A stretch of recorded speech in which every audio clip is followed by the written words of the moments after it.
welcome, man. Welcome. Thank you. You know? Thank you for having me, and welcome to my podcast since this is joint.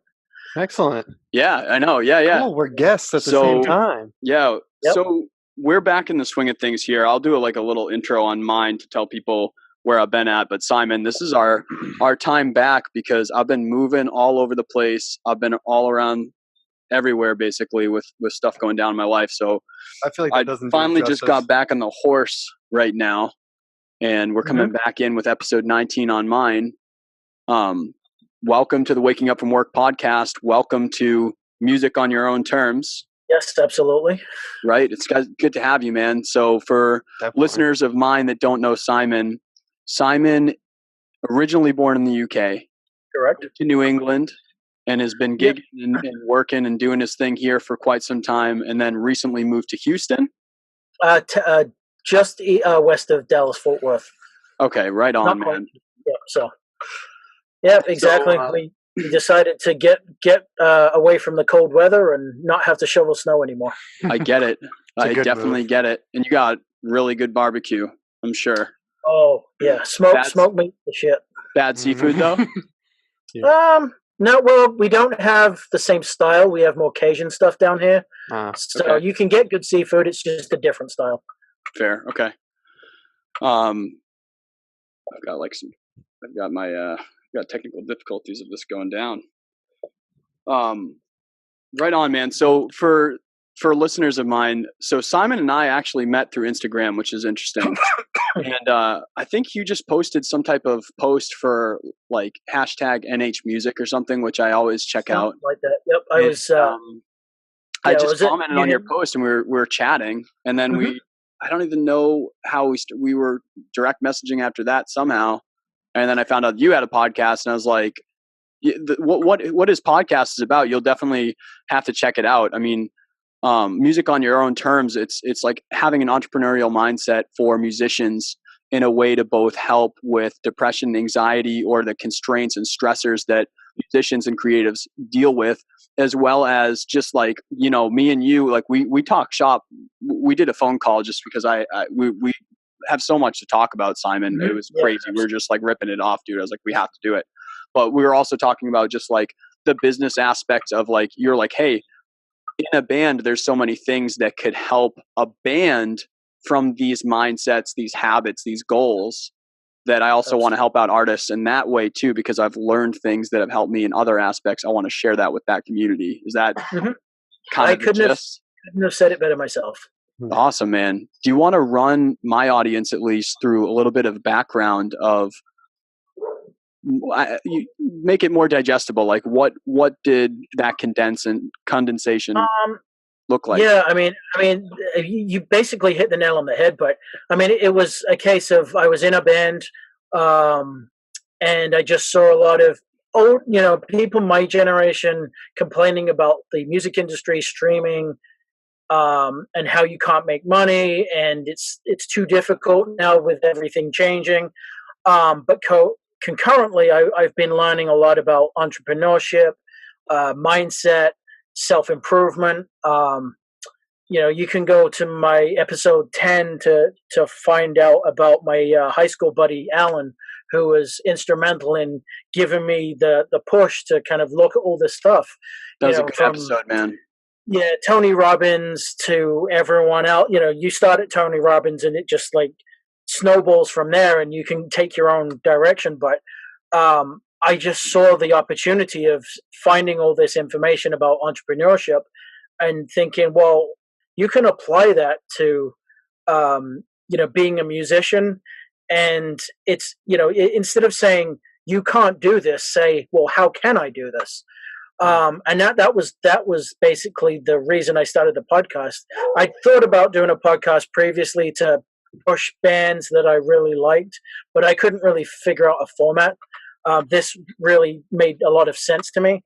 And the depression, anxiety part of it is just an extension of the mindset idea. I've suffered from anxiety, depression for a long time, since my teens.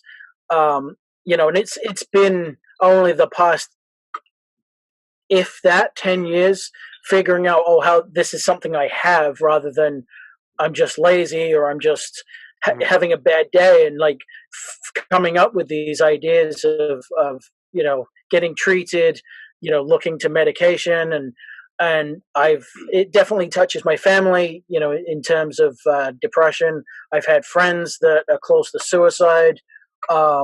So it's a really important subject to me to get out there, to say, hey, you're not alone, and there's help out there, and some of these mindset ideas may be, I know you guys are probably Star Wars fans. Certain truths we cling to are only true from a certain point of view, is the quote, and it's absolutely true, because if you're really depressed, you're looking at the world from a different point of view completely. You're like, things are actually not real in that terms.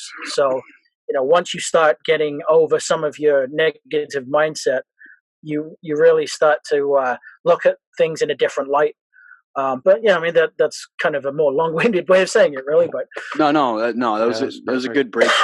And actually, so Ryan got his degree in psych, and he actually spent a good bit of time in, I'm sorry what type of care it was, but he spent some time in working with multiple different things, and he's got definitely he's been engrossed in that. Yeah, I got my bachelor's degree in psychology right out of school after doing research and whatnot.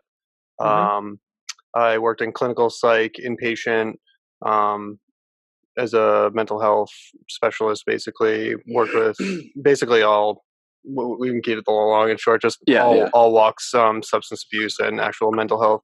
So yeah, it's definitely been like on what you were talking about the mindset and the perspective, like growing in that aspect it is very important, especially to the like bringing into the entrepreneurship, but also as a self growth.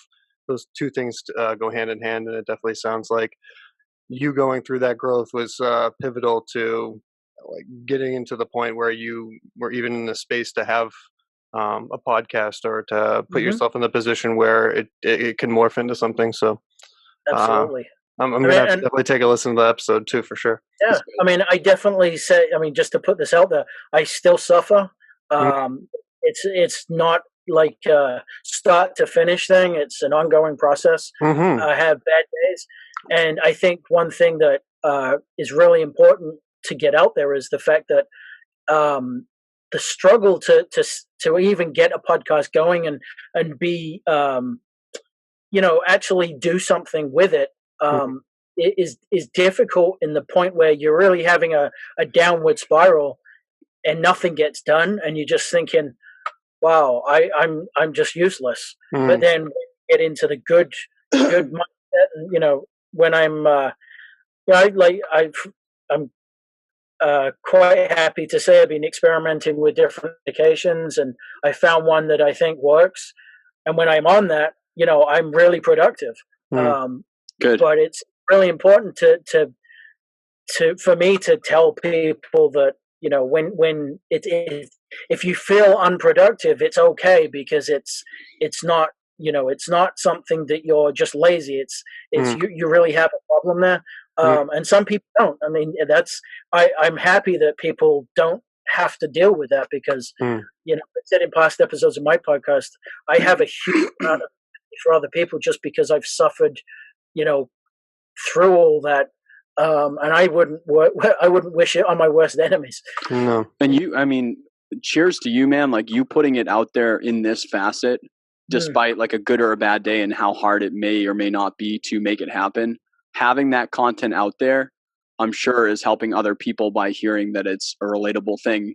And in the same way, like Ryan and I, just like today, Ethan, we're talking about it, where we run a podcast called the Waking Up From Work podcast that is about going after your passion. So it's like we're kind of on blast, being like obviously we've already made the discussion out there to say like, hey, this podcast is about going after the passion. So like, we're not where we want to be at. We're not doing, we're not living that big life or whatever it may be, right?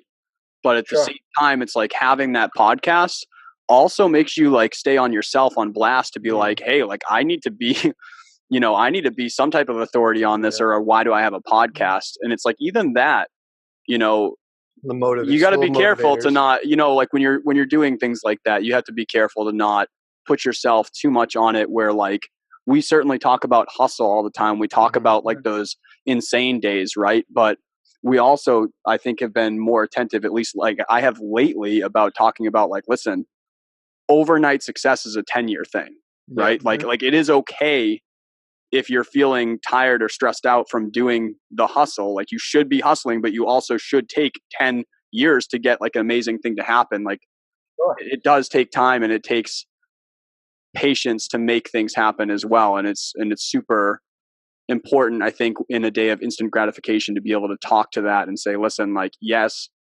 there are amazing things happen today. Yes, people are doing them, but like they worked for it, and you can definitely do it too. But like, definitely don't see the backstory to it. It's about the process, man. It's all the process, right? So let me jump right in with that, Simon. Like, what are some of the things that you're taking from Tony Robbins, or you're taking from some of these people that really influenced you, and you're like, what things do you think really benefit musicians that they might not, if they're not in that world? What were you like, listen, this stuff right here, you read this book or you feel this, what's going to help them right now that you're really advocating for on your podcast? So the main core idea that really boosted the first nugget of information of the podcast was Kevin Kelly's essay on 1,000 True Fans. And basically what he says is, I mean, this is just basic numbers to give you the idea, but if you can get 1,000 true fans that really believe in what you do, whether it's music or if it's an art project or video or whatever, and you can get every one of those to give you $100 in a year's time. So, for a band, a couple of CDs and a t-shirt or whatever, $100 is really not that much money. You've just made a 6-figure income, So that's the core idea there. It's really not that difficult to quote unquote make it if you define what making it is. Making it, I don't think there is such a thing as making it as in you're an overnight success, because as you said before, an overnight success takes 10 years in the making. Right. But if you define what your goals are, and like I said, if that's making a living from your music, and you do the 1,000 True Fans idea, it's really not that big of a hurdle to get to. You just have to figure out how to do it. That's a good way to break it down. That makes it so much more manageable to think that way. And then, as far as, I mean, there's so much information out there. There is definitely a lot to be said for only concentrating on one thing at a time. I forget whose book it is, but it's called The One Thing. Yep. And there's so much, you have to do, but if you really look at the one important thing that you need to get done now, get it done, and then move on to the next one, then you really don't get the overwhelm that you end up getting if you've got this massive list of stuff you have to do. It's like the nice structure that it adds to it. Yeah, and the thing is, if you've done that one thing, then you can tick it off, and you're like, wow, I've succeeded at that thing, and as those one things add up, you've got this big list of accomplishments, and at the end of the day, you're like, oh wow, I've done all this stuff, and then you maybe you are the overnight success that took 10 years, but it's a bunch of stuff in a row. Awesome. Say that again. What's up? Awkward silence. So you think that's we get the mic cut. That's predominantly for you. The most important thing to talk about bands is focus, you think, and also making it manageable for what their goals are, essentially. Yeah, absolutely. And then I guess to round it out, the third most important thing I think is just building relationships, and that's true of any business or whatever you want to do. It's relationships, because if you're a dick, no one wants to work with you. Yeah. Even if you're insanely good at what you do, people really do like cash that value on you if you're not an interactable human being. Right, exactly. Bands or something like bands, it's like it's so personal. It's such a personal thing. Music is such a an interesting medium, that people really get into and really have a deep yearning for. Yeah, I mean, I've heard stories from one of my favorite podcasts is No Guitar is Safe, which if you're a guitar nerd, it's worth checking out. But Jude Gold he's an editor of one of the guitar magazines. He definitely says there's been plenty of times where people get a gig not because they're the best guitar player, but they're the best hang. For sure. No one wants to be on a tour bus for 2 weeks, and not just because you're the best guitar player and can do everything. Right. If you can't hang well with the band, then it's not going to go well.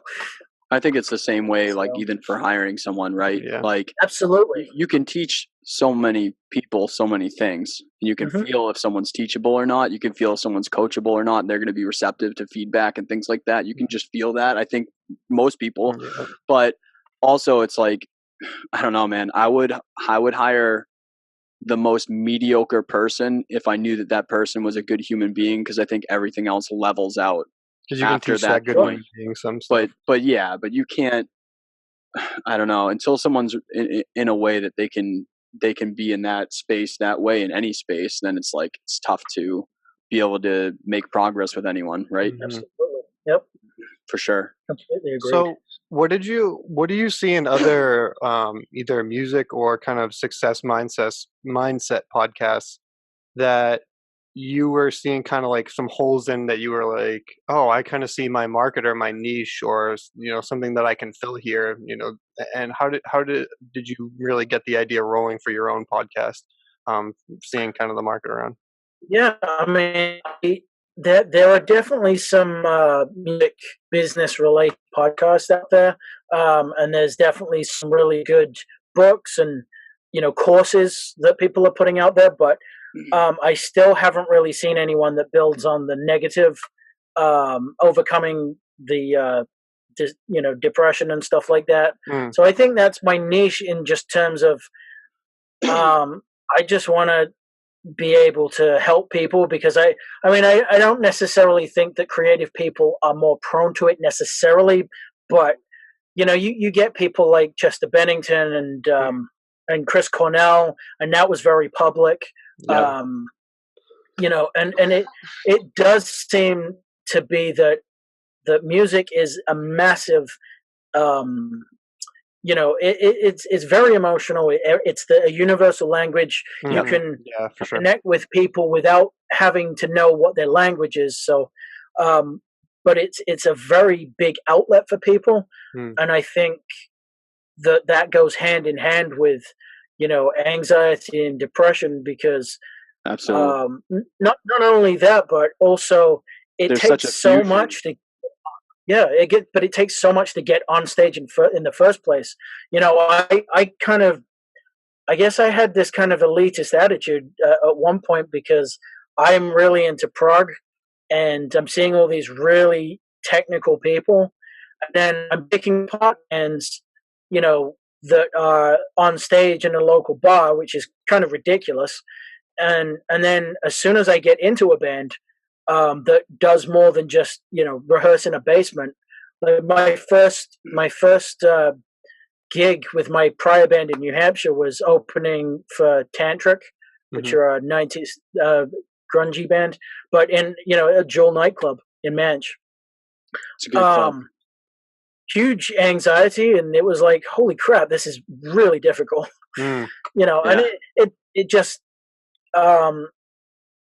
like I said, I had an elitist view, and it was completely ridiculous, because you see just how hard it is to do, and then as soon as you get over that, and maybe that was just me just being practicing in my bedroom for too long, but once you start going to see bands, and then you like, oh, that guy had a problem with his cable and on his FX pedal, it's like, oh crap, I feel really bad now.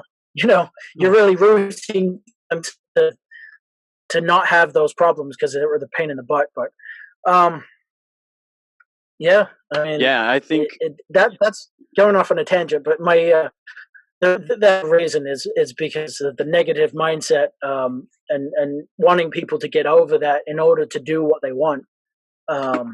I think it's a good point, Simon. Like, for me, like I'm on the same page as you, where like I don't know the numbers enough to say whether like artists have more depression in there or not, but just from like my day-to-day working with artists and as a creative, and we've talked about this a little bit before, like in a creative aspect, I think what happens is, and I'm sure that this applies to small business or people that are just like unreal extreme ownership of what they do, is sometimes we get so invested in what we do that we say that is that's who we are, and we're unable to separate it. And I see that happen a ton with artists, where you're like, I am this song. Like I'm literally the song because the lyrics are about my life. You know, I wrote it when I was emotional, feeling some type of emotion to portray it, right? And then all the way that that's perceived, that's like spilling out your organs to people, like direct to them. I mean, like that, there couldn't be many more things of like, you know, if someone says nay on it, like how easy is it to get back up from it? I understand it. And then like, also just like, I don't know, just even in the studio, man, like when people are trying to portray those things and they're saying, how can I portray this art? There's huge swings in emotion from like the working side. Like when I'm running audio for bands, like I get like, I'm right with the artist on their roller coaster. Like if they're trying to get a record out in a certain amount of time, or they're trying to get a synth sound to sound a certain way or something, like you feel it when they're not, you feel it with them. Right. But it's like, I don't know, maybe it is like this for other people, but I feel like some other jobs or some things that you do, it's easy to say, you know, at the office, this is what I did and now I'm home. But it can be difficult if like I have a home, like it's hard to see it from around here because you just see my rack right here, but I downsized my house into like a tiny little room that I'm rooming up with some friends with at this point to go after this stuff better, right? With overhead lowered. But it's like my room is a recording studio. Like I literally on the back half of this have a recording desk with all my sound equipment. So I wake up in the morning and I wake up in my equipment. So it's like even with projects or something like that, it's like that product and that thing that you do are literally, I wake up and go to bed in that environment. So if things go bad in that environment, it's really difficult when you're at a party being introduced to someone to say, hey, I'm Dave Swillem. This is me, where it's not me. You know what I mean? Like it's all that art isn't necessarily me as a human being. I'm a lot more than just that one thing, but it's really difficult to not rope all that in with exactly who you are, because it's such a big portion of your life. Absolutely. I could totally see how that would kind of bring it up and down, you know? I mean, it's not like if you're designing a widget in an industrial plant, you know, it's not like, you know, if someone said it doesn't work, you know, it's not really the same thing as your painting that basically portrays your entire emotional roller coaster from the last 10 years. Right. So it's just like, oh, this judgment seems a lot more personal than just on a piece of objective equipment. Yeah, it's not like a circuit is loose in that thing that you built, and you're just like, well, I just loosened the circuit was too loose. That's why it didn't work. Another one. If someone's like, your song's trash, and then you're like, oh, well, that's me as a human being, so thank you, and I'm gonna go cry. You know, 20-year-old me is really hurting right now. Right? Oh my gosh. So like for you, Simon, like I know that you talked about like learning to play guitar, playing it obsessively before you actually perform with other people, and then getting in to perform with other people. Like a lot of that made a big difference for you. Do you want to talk a little bit about like what is it that music did for you in terms of that outlet, or what do you find that it could do for other people in that way? Sure. Yeah. I mean, I had bands in high school making noise, and again, Alan, going back to episode 10, you'll hear a really bad demo of us at 14, 15 years old playing nonsense. But yeah, I mean, I got into this whole, you know, feedback loop of I'm not good enough, so I practice more. Oh, I'm not good enough, so I practice more. And then like it got to the point where I'm like, when I started to hear things on podcasts and I was getting into that mindset of just say yes and just go for it and just do it. So I answered a couple of ads and I joined, a cover band. And we just jammed in the basement for a while, and it didn't really go anywhere, but it got me playing with musicians again. And then I answered another ad for the band was Angry Octopus. and they joined, and they accepted me in, and we it was a really good sounding band, and like we just got on to a really good gig to begin with, and then we won a battle of the bands, and I started making all these connections, and it was really good for me because I was making friends, I was seeing what the scene was like, I was seeing the fact that, oh shit, I can actually play, because people like that first gig. I believe the sound man for that venue does the sound for what's the big venue up in the open air venue up in northern New Hampshire?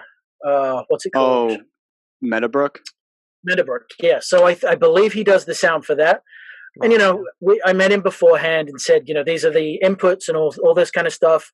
And he was a little standoffish, which I get because he sees a bunch of crappy bands that give him an attitude, most likely. Oh, I get that. And but yeah, I mean, I don't blame him at all. And I've been on both sides. Yeah, he's like, yeah, whatever. Here we go. But the thing was, I was so nervous. I was trying to be pleasing everyone and being on stage really quickly. But the thing was, as soon as we got off stage, he came over. His demeanor had completely changed. He was like, "That was outstanding," and I'm thinking, well, the singer's mother said, "Oh, I love you guys. You're great." You like that, but it's you take it with a pinch of salt. But when the sound guy changes his complete demeanor and he says, "That was outstanding," I'm like, "Holy shit, maybe I am pretty good." So right. And validation from somebody. Yeah, exactly. Who we totally talked that. Yeah, we definitely have talked that. Yeah, so, like that's that validation that you crave. That someone who kind of like you're like, oh, that guy knows what he's talking about. Exactly. That I was freaking awesome. This is nice. Yeah. So we did that. The band ran its course, and then I like, well, what do I do now? And so I started the podcast. But as far as what playing music does for me, I mean, the other part of what I have kind of developed from the depression, whether this is something that's because of the depression or it's alongside and makes each other worse, is I suffer from chronic pain from what they say is fibromyalgia, which is a catch-all. It's like, well, we don't really know what it is, so this is what we're going to call it. But that comes and it goes, and it could be a manifestation of not being able to express my feelings. I feel I have a very high IQ, but a very low emotional IQ or EQ. And a therapist did say at one point, maybe that's a manifestation, and it's, it is what it is. It happens. You feel the pain, but maybe that's why. So jury's out on that. But playing guitar, actually, for me, it actually stops pain temporarily. I mean, I think from a physical aspect, it means that my brain is concentrating on the motor skills and the motions. And so much so, probably adrenaline too, right? A little bit of adrenaline, but the pain disappears because I can't. I don't think my brain can. Maybe my brain can't. Yeah, it's focusing on something else, and it can't handle both signals. So I just. If you sit in like a quiet room and you're just like hanging out and sitting down, like you're going to feel that pain unreal because what else is there to do, right? Exactly. If you're ripping it up, you're super focused. Yep, crank the amp to 11 and you're feeling those tubes, and it's better than painkillers. I can tell you that. So yeah, I mean, for that and being on stage, I mean, the adrenaline rushes, and when it's going well, it's awesome. Nothing beats that feeling. I have bashed my head at the beginning of a set before to the point where I needed 7 or 8 stitches in my head that night, and I finished the set because like I was bleeding like a motherfucker, but like I didn't feel anything on my head because I was just like I was all jacked up. I was like ready to go, and then that happened. I was in like a hardcore band at the time, so I was like actually this is like even better for the facade. You look like a badass. I was like, oh, all right, let's go, Dude, but then afterwards, I was like, oh, this actually hurts like hell. So, I'm going to take off and go get that fixed up, like this for 3 hours, But I mean, like, so I get a couple things for it. Like, I don't know, like I do audio, not full time yet, but maybe 15 hours, 20 hours a week. So like, I'm very serious on that aspect. I love it, but it's kind of shifted back into like work in a way. Like, I'm serious on it. So I have an indie band, like an indie punk band that for me is all for fun. Like, that is just to be in the scene, be doing what got me into it in the first place, not lose that. And it does a couple things for me, man. Like, definitely, like, performing on stage, there's no other high that you can get than that for me. Like, I've never experienced anything else in my life that has ever gotten me that same feeling. So I'm still addicted to that feeling. And it does help me with like a comfort zone thing, because I talk on here about challenging your comfort zone. I do like things on a daily basis. Like, I take a cold shower in the morning, or, you know, I'll talk to someone that I wouldn't normally talk to through social or something to try to challenge my comfort zone. But that's another thing that helps is, you know, back in the day when I was playing every weekend, I could play in front of 600 people and I didn't have anxiety, and I wasn't like, you know, pressured by it. I just jump up there and be like, doing my thing. Right. I hadn't played for years, like 3 or 4 years, really, you know? And now I'm finding when this band, like, coming back onto stage again, I can now play in a coffee shop. There can be 10 people that are like not even listening to me. They're on their computer or something. And I feel heat. You know what I mean? Like, it came back at me like that. So I've noticed that just consistency in doing it. I'm super outgoing. I can, like, you know, when I was playing shows, I can go to a mall and walk up to someone and be like, "Hey, what's up, man? Like, you know, what's going on today?" And I could talk anything. I'm really getting back at it now. But that does, I notice, help me a lot with being able to do that networking piece that you're talking about. I'm a way better networker when I'm gigging, because it just makes me completely out of my shell at all times, even if I'm not playing for a month or two. Just that experience, redundancy in my life brings that out. But on the other side of it, for me, it's made it so that I can keep aspect of music as a hobby and not take it too seriously. Because when I'm writing these songs, I'm not writing them to try to get on a Spotify playlist. I'm not writing them to play at the biggest club. I'm writing them for myself. I'm playing where I want to play at, you know, when I want to play at. And that's a different experience than I ever had when I was gigging earlier in that time, because I was really serious at that point. And it's been really nice to have a hobby again, basically. Do you find that like having it, either if you're having your music as a hobby, or do you have any other hobbies that you use to be like, I'm serious about all these other things, so these are the things I'm just distinctly not serious about, so that way I can have that time. Like, I needed that. I needed to put that back in my life, to just have the thing that I'm not serious about at all, you know? Like a decompressor. Needed it. It's difficult for me to say that, because I just don't feel I ever have the time to get done what I want to get done. And this goes back to focusing on that one thing. Sure. I mean, just sitting and noodling on the guitar is kind of my hobby. In a way, it just relaxes me. I just pick it up, and, you know, even if I'm working on a part, it's just running through scales and being, you know, that's kind of my decompressor. Sure. I can flip on the TV and watch some random, you know, movie or whatever, but you know, I'm in a band, and like, to touch on your point about going out of your comfort zone, you know, I joined my friend's band down here as a bass player. Nice. And I decided, me too, man. Stick it out. Yeah, I decided to do vocals at the beginning, because I'm like, well, I have, you know, I had anxiety throughout my previous band, and it took me a lot to get on stage and not be so nervous I couldn't play. And then with this band, it was like, well, what's going to make me get out of my comfort zone even more is just sing. We played one gig, and I'm like, I listened back to it. I'm like, my vocals are just not strong enough. And it was more of a technical decision than anything else. But it's, you know, and the other thing too is concentrating on my playing really tightened the band up. So, you know, I couldn't play fingerstyle on the bass with singing. I had to play with a pick. I just couldn't do it.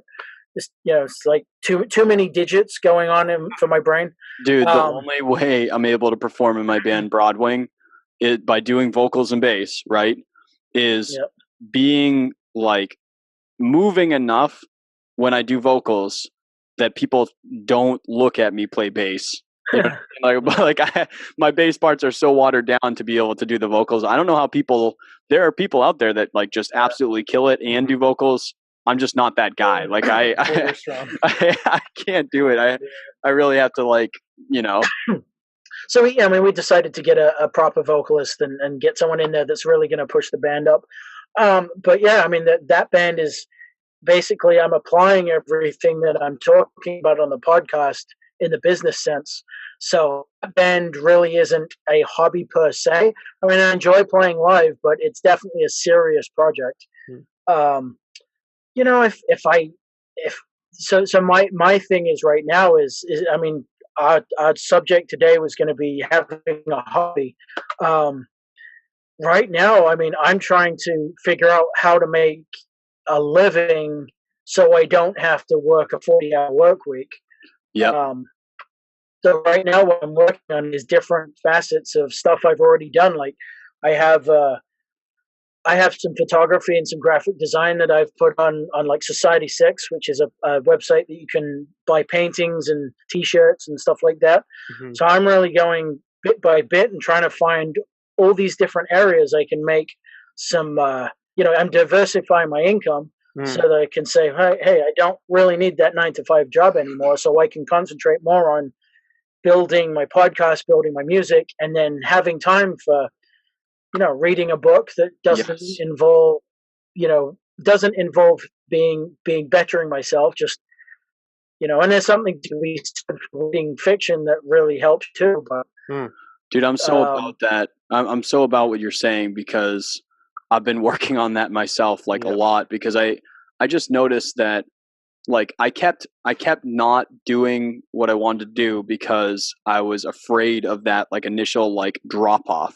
But I also didn't have, like, the finance or the overhead or anything there to make it so that I could just do the drop off and then survive it, really. Like, even with like a 3 or 6 month ramp, I had nothing even as like a fund to dip into for 3 or 6 months to ramp something up, Right. So I kind of like went back at it backwards. Instead of being like, okay, when am I going to make the jump? When am I going to do the jump? I was like, why don't I just make it so that there's no jump at all, so that I just keep walking, and then I'm just doing what I want to do because I am not afraid of anything. You know what I mean? Because I'm just not afraid of being able to get money for food or get money for that. So I sold my house. I downsized like supreme to a place where my rent is like super, super cheap. I'm pretty darn frugal, but I still like go out and do some things every once in a while. And I've started getting like like an income property is like my first one that I ever got like a couple months ago. And I'm really on my way to being in a position, like you're saying, where I reapproached it differently. Like I reverse engineered it, and I've been all about reverse engineering. Like, what do you want to have? And then like, how do you do that basically, instead of like the other way that I feel like I always lived that way before, but I never thought that way before. I always thought like, I want to do a thing. Like I always had that goal in mind. And I was like, all right, like let's do some stuff. Yeah. Let's do things that do that, instead of like, how do I make it so that, yeah, exactly. And that helped me quite a bit, I think. But I'm with you on that. I've always been about figuring out how stuff works.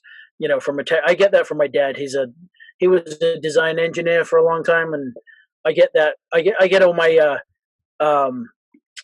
my creative side from my mom's side and my engineering side from my dad's side. But I think, I mean, I think to go back to having a hobby, it's very healthy to relax and switch off from what you're doing, what you're trying to achieve, because I don't think you can go at it 100% all the time. You're just going to burn yourself out. Exactly. But the other point I wanted to touch on is, if you do something else that's completely unrelated to your main focus, you're building a new skill and you're building new neural pathways.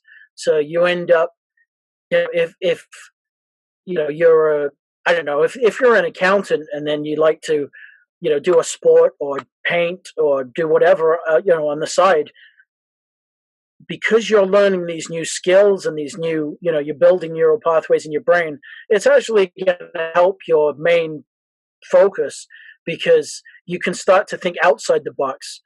A lot of the stuff that I've learned is there's a ton to be said for like visualization and going to, like thinking about a problem before you go to bed so that when you fall asleep, your brain's working on it. And in the morning, you might just have like the spark of an idea to fix the problem. Yeah. But visualization, going back to that,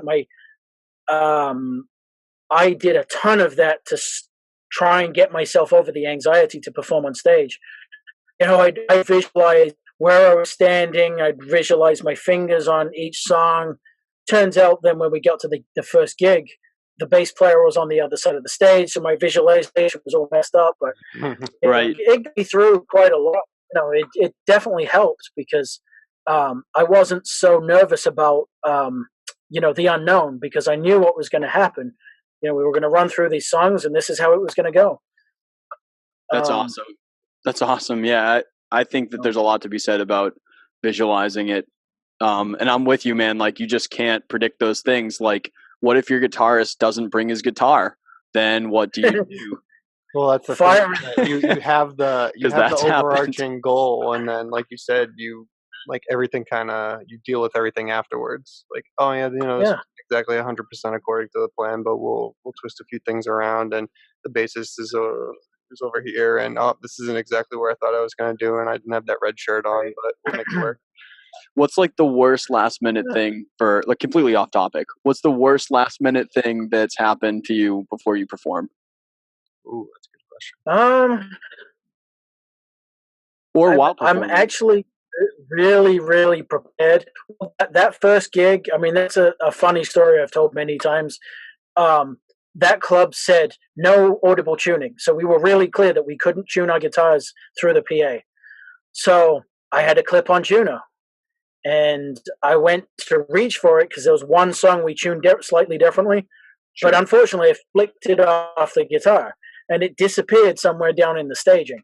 Oh, and I completely froze. I could have just turned my power amp off and used my rack tuner. But my mind wasn't thinking. So I'm like, what the hell do I do? So I ended up taking my guitar off, seeing the lights still on, reaching down into the staging, flat on the floor, picking it up, putting it on, and tuning up. And, like singers, making fun of me the whole time. And I tuned up and, and I got it going. But it was like, it was one of those things that was like, it was just my mind froze completely. Mm-hmm. Yeah. I don't know. There hasn't been really any Spinal Tap moments other than that one for me, thankfully, that I can think of. You're lucky. Lucky. Yeah, man. I mean, our last gig lucky for man. the band I play in right now, I mean, we're in between drummers right now, and so we played to a backing track, and the monitors just crapped out. But for your drums? Oh, so that means the drums are out? The drums were gone, but you know what? We were having fun, and it wasn't very many. It wasn't a huge show. It was like a restaurant, and it was one of those gigs where the only people that are really seeing you are the other bands and their significant others. Oh yeah, which is part of the course when you're building a band. So it wasn't a big deal, and we had fun. So it's just one of those things. I've had a couple. Oh yeah, like, I was about to say. Most of mine, I think, I want to say most of the worst ones were actually during performance. But there was a real time where my guitarist didn't bring his guitar at all, and like we were on like 20 minutes. So I'm like, one job. He's like, yeah, I don't have my guitar, and I'm like, okay, well, why don't you go around the venue and try to find any of the other guitarists that are here, and you need to beg them that you can somehow use their like amazing Gibson SG that they saved like 10 years for. You know what I mean? Like, it depends on what's good. There's sometimes it's easy to get a guitar. Sometimes it's not easy. If he did get it, but he had to like, he had to sweet talk for a little bit. It was not a surefire win on that. And then here's another one is, all right. I kid you not. That little sigh before it's gonna be good. The situation was weird anyway. I won a battle of the bands with my punk band. That made it so that I could open up for my school's spring fling, who the headlining artist was Wiz Khalifa. So I had a punk band, like punk, and we're opening up for Wiz Khalifa on this big stage, and we're like, we're already in a weird mood. We're already there, and there's like a bunch of drunk bros, and they ended up being like cool. They're like, oh yeah, like let's go. Shit. And we're like, all right, sick, man, cool, yeah, whatever, let's do it. But during that, I wear contacts, and when they are out, like my glasses, like I look like Bubbles from Trailer Park Boy. Like it's no joke. My vision is bad. Like if the end of the world happens, like if you ever saw that Twilight Zone episode when the end of the world happens and then his glasses break and he can't read the books and all he wanted was to read the books. That's me. Like I'm not going to survive if the world ends and there's no glasses being created anymore. I will not survive. Like I will be outside. Someone's going to hunt me down quick. I can't do anything. Right? I'm playing. I'll protect you, bud. And somehow my drumstick came up and hit my eye and shattered my contact for my left eye, which is my worst eye. And I played the rest of the set, and like half of the world, it felt like I was like lopsided.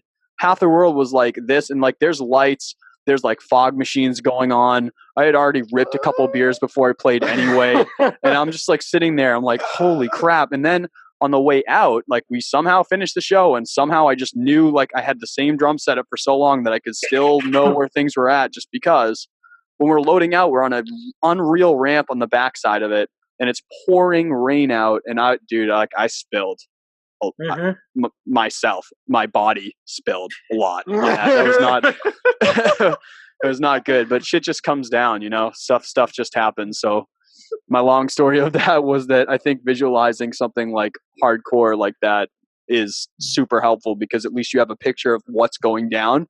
So when things don't go down right, like you're like, well, I know basically what's supposed to be happening right now because I saw it in my head, you know. Visualize not breaking your contact the next time. It could have been worse. You could have been, you could have been smoking something illicit and thinking you were turning into the Fly because you got fragmented vision in one eye. My head can't handle it, man. I'm too spacey anyway. Like I can't handle any other outside circumstances to make me think any more than I do. I already think too much. You just wail on the drums and go off. I'm like that Muppet. I don't know. I like it. Animal. So Animal, that's right. So kind of to twist it a little bit, because we're talking about this. I would love, because you've moved so much, man. Like I'm a born and raised New England boy. Like this is all that I know. I've started traveling quite a bit more because I do really appreciate how much openness I get from when I hit other places. But you were recommend traveling. You were UK until 20 something, right? 21, 22? No, I moved at 20. So UK till 20, which is definitely a good context to have, right? Like there's a lot of life that happens in that time frame. New England for what? 12 years, you say? No, 18. New England. 18, and now you're in Houston. Dallas, Fort Worth.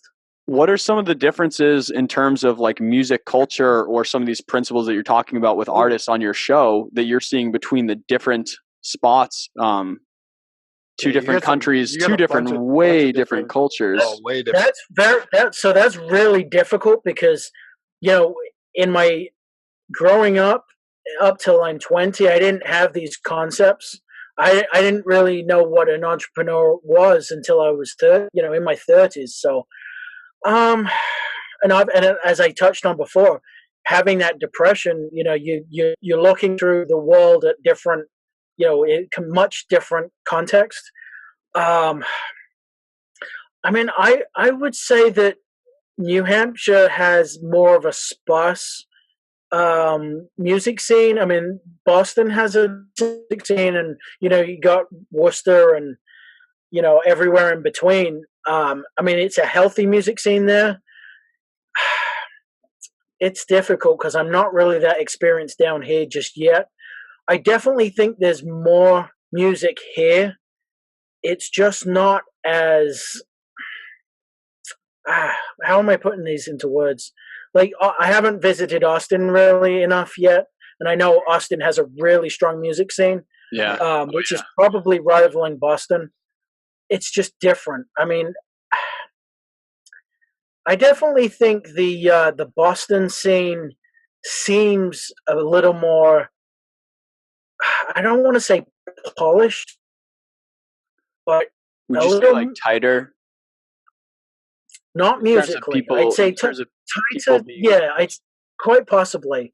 Down here, you walk in. It's, I think, more not as much as like Nashville. Like you go into any bar in Nashville, and there's someone who's way better than anyone you've ever seen before at any time of day, like literally any time. Yeah, down here's kind of like that too. You know, I've seen some absolutely incredible musicians down here, and when I go to Austin, I'm sure I'm going to see the same thing. Yeah, I mean, it's a little more less businessy down here. It's definitely a little more rootsy down here. Obviously, there's way more country music down here because that's just the nature of the beast. Sure. But there's a huge punk scene down here. There's a huge indie scene down here. It's just not as businessy. That's really what I'd take away from it right now. Interesting.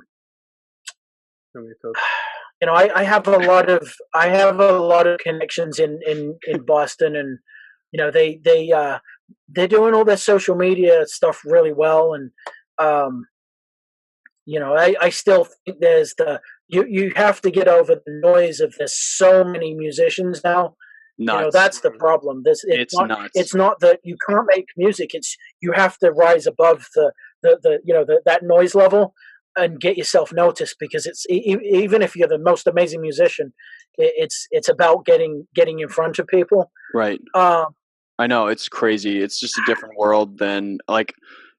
It's a different industry. It's just like anyone can get up to bat right now, and that never was the way that it was before, which is incredible. Like it's incredible that I can pay not much money, and we're able to put a podcast out and talk to anyone. Right? It's incredible that you can pay $20 and make it so that your music's distributed across every country in the entire world that has the ability to get to data connection, has a phone or a computer. That's insane. Like being up at bat has never been like this before. But then because there's so many batters at this point, what am I doing to be different now is the name of the game. What am I doing to connect with people, be niche? You know, it's an interesting game to get to play. And that's why like I super connected to like when you were talking about starting that podcast where you were talking to me on the phone, you were saying like how some of the people you're talking to, they're like, oh, you know, it's different from when I sold CDs, you know, now there's Spotify and you can't make any money off of it. And yet you talk to these artists that are doing the right stuff with playlists, or they're doing the right stuff to differentiate themselves. Maybe they're just an amazing artist and they're differentiated. That's okay. And they're making now a monthly income. And that's so interesting that people bash on it, because that's much more interesting to me when you're talking about how you're reverse engineering and creating how it is that you afford your cost of living.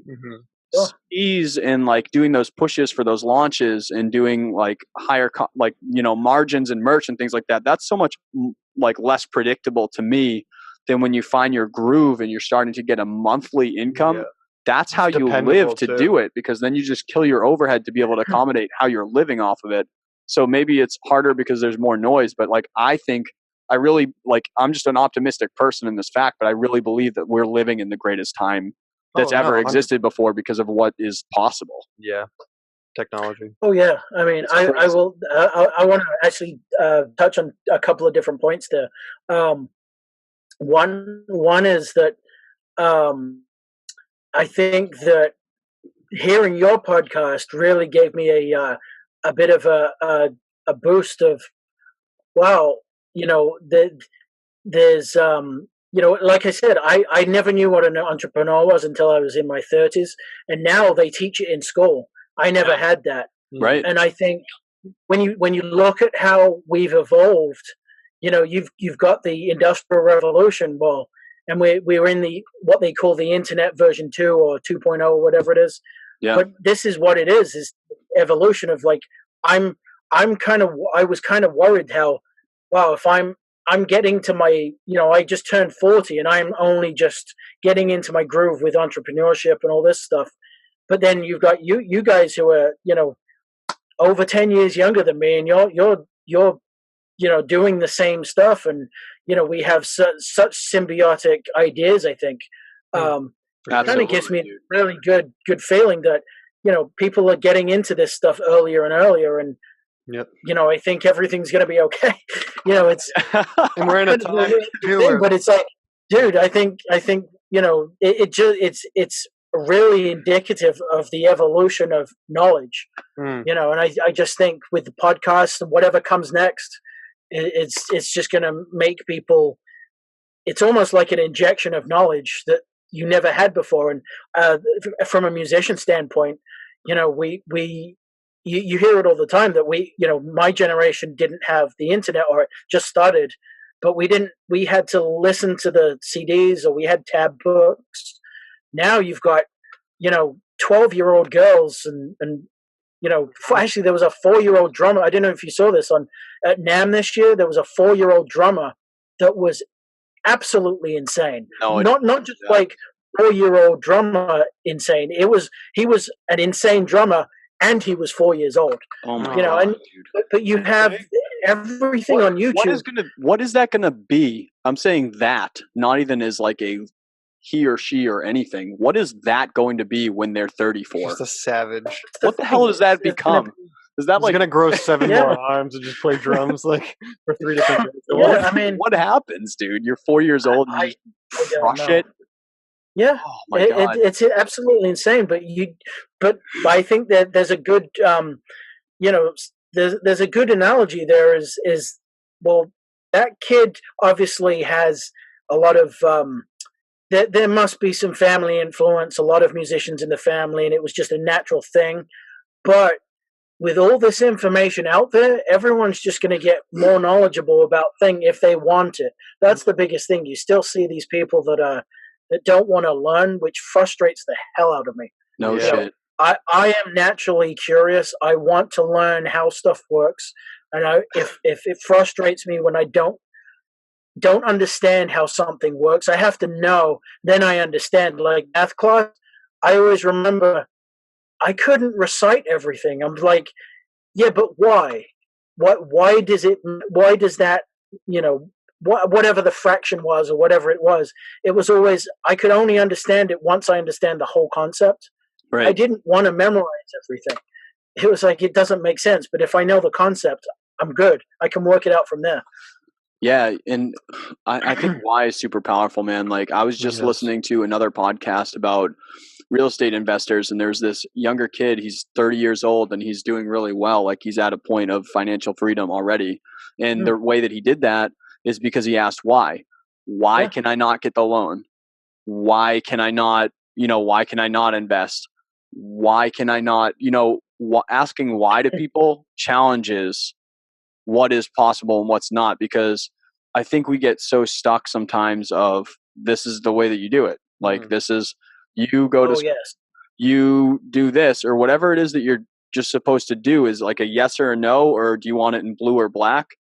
If you don't ask if there is a red, then it doesn't exist. Yeah. But you know what I mean? Like just asking why creates other opportunities, even if it's going to still be a finite no at the end. Yeah. Mm-hmm. Oh, absolutely. Questions are good answers. Thinking that way is good. Yeah, ask better questions too. I think that's either a Tim Ferriss or a Tony Robbins thing. But ask better questions. Mm-hmm. Don't just ask why, but why, and then what's the engineering term? The okey doke. You have to go 5 levels deep before you get an answer. If it's I come from a bit of a manufacturing background as well. So you have all these 5S and I don't want to get off point, but it definitely is good at the pokey yoke thing. Was, well, why did it break? Oh, it broke because of this. Well, why didn't it get changed?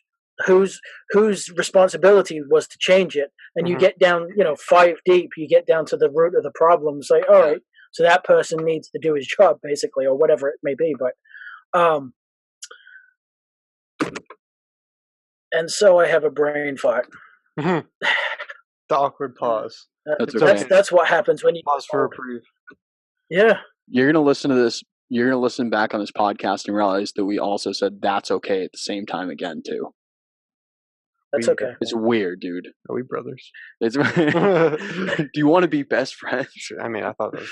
Oh my god! Happening. Okay. Right on, man. Well, could be that time. It Doesn't could have be to be that time, but it could be that time. And I'm surprised that, like, Simon definitely listened to enough of the episodes, or he listened to it before we even like talked on the phone or something. And he said you brought up like capping out. Oh, yes, I did. You proactively capped it out before I could talked even about say it beforehand too. I'm so excited that this has really become its own thing, and I'm very excited that that's happening. We talked. We talked on the phone about that phrase before we even brought it up on here. Like, what did we then talk about, dude? I don't even remember what I said to you. I think it was just more of the discussion. I just brought it up because I thought it was funny that you'd already said it on the podcast. Like, did I make this up? I'm just a big fan of coming up with your own catchphrase. I think I just let you have it for a little bit. I think on episode like 100 or something like that. Then like when is it? How many times does something have to be said by like the public or something? Or what is it that makes it so that it has to be in the dictionary? Do you know what I mean? I have no idea. Like all of a sudden you have the millennial terms like coming up in the dictionary right now. Like how many times do I need to say capping this out before it's just an actual thing that no one can call me on anymore? Dude, and that's just the wording. I'm like, listen. This is clearly. This is episode 100. It's clearly capping out. Okay, like we're just crushing episodes though. Just keep doing it, and just keep doing it. I can't. It'll catch on. Let's start a hashtag, everybody. Hashtag capping it out on everything. Get it going. All right, I'm gonna put it on every post for the rest of Instagram. Social media engineering, people. There you go. Capping this out. Capping it out. Watch, I like find that hashtag. It's got like 300,000 like uses or something like that. That'd be good for us. Like shit, I'm behind. I like that. Yep. So Simon, like in your, it's kind of complex because we're kind of talking to you as just a podcaster, not even about just your passion now. Yeah. So it could be a bunch of different angles you answer this in. But what do you think in your podcast and being a musician in life? Like, what is the biggest mistake that you've ever made? And I know you've gotten on people for saying there are no mistakes because mistakes are about learning. But with that said, not doing it soon enough has to be one. That's been a pretty repeat one. That's mine. Too. We've heard it too. Yeah. Like once you get into that like swing, you're like, wow, how was I ever doing anything else before? Like, yep, exactly. Right. For sure. Okay, so flip side, best idea you've ever come up with in all of your processes. What's the best thing you've come up with? That's a tough one.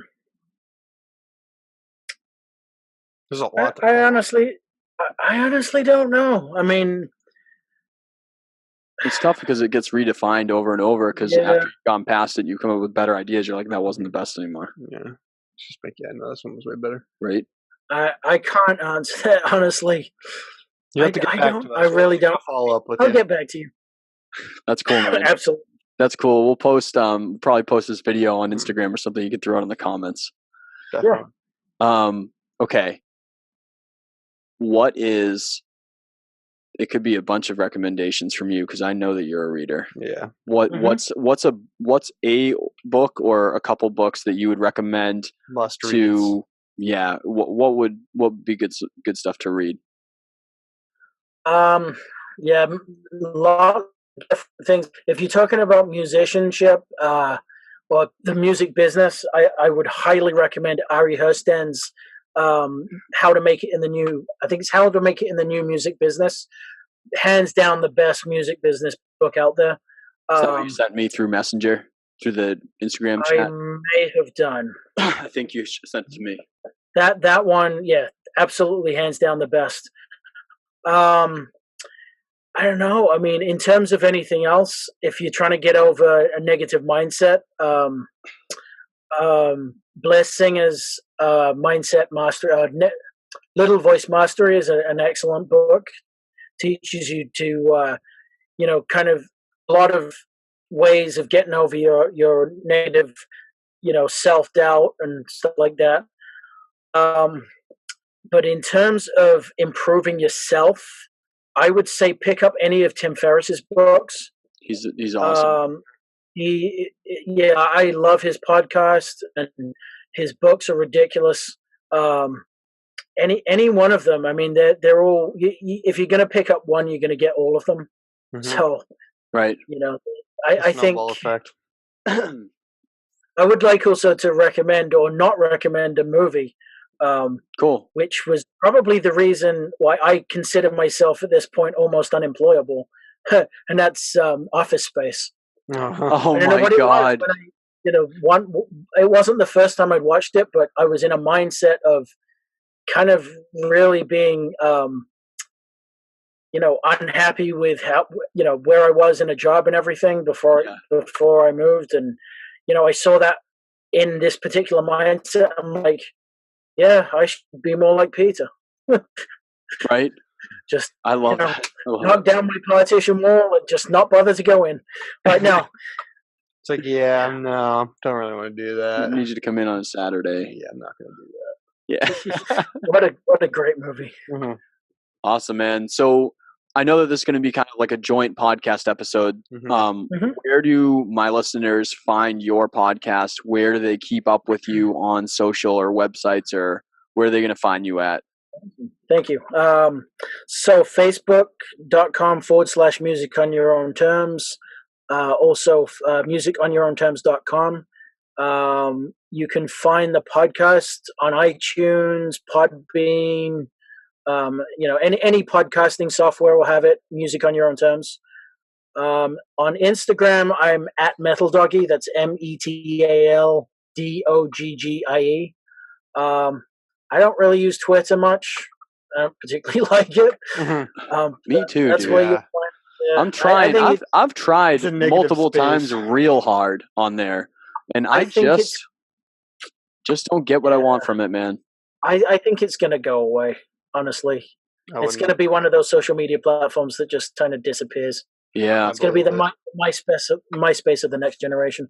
Maybe Tom's running it in the background. Maybe Tom's actually left MySpace and formed Twitter, and he just has his picture I'm going to run this company into the ground too.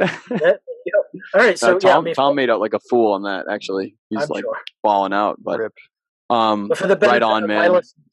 For benefit of where can we find you? Right on, man. Yeah. So if you can find our show notes and information on us at wakingupfromwork.com. You can also find Waking Up From Work on iTunes, Spotify, Google, all the likes that you're going to listen to on that. Yeah. We have a YouTube channel. We're starting to put things out. We're not cool enough for subscriber count to have our own URL. So you just look up Waking Up From Work podcasts and you can see all three of our beards on this episode.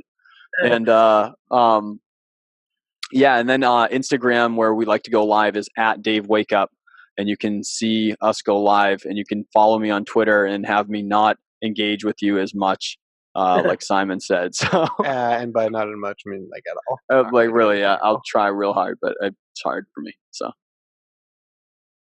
excellent, awesome, man.